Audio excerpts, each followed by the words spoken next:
you want to know something about why I went into politics. Really very simple.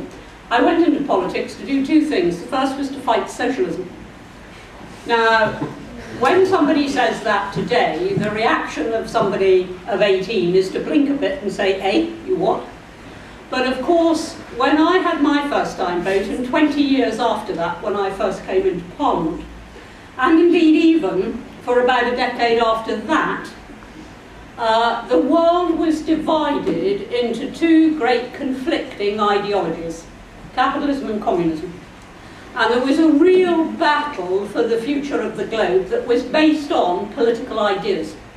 And in this country, and in most other Western democracies, the battle wasn't between capitalism and communism, but it was between capitalism and socialism, and it was socialism. It wasn't New Labour, it was real socialism. And everybody knew which side of that divide they were on. So one of the major driving forces for coming into politics was to fight against what I regarded as the overweening power of the state over the individual, which is a hallmark of socialism. The other reason I came in remains true to this day, which is the desire to try and solve problems that look as if they've got no solution. Now, when I say that to you, you'll immediately think, oh, the Middle East or Northern Ireland or whatever it may be. And of course, yes, I do mean those things, but I also mean problems at a very, very individual level.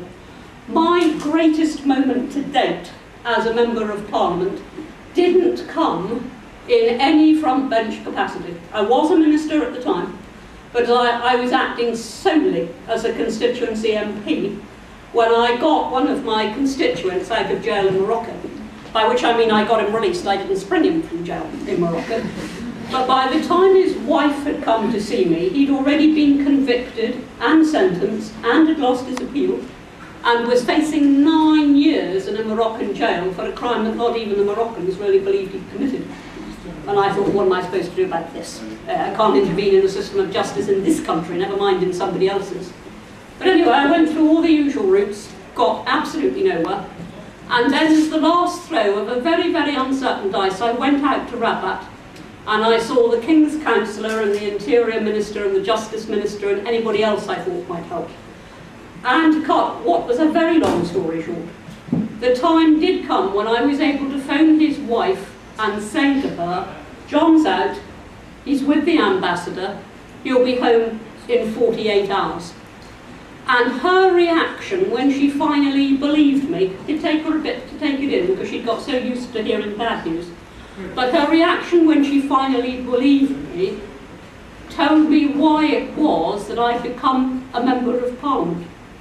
And I think one of the saddest things is that most people today think we're sleazy, we're lazy, we're in it for ourselves, but I reckon that on both sides of the House and in all parties, most, not all, but most Members of Parliament could point to one such moment when, because they were where they were, and they did what they did, however quirky it might have seemed to others, they made not a drop of difference to the nation. They didn't make a trickle of difference to their constituency, but they made a tidal wave of difference to an individual family. And that's still one of the greatest satisfactions of the job.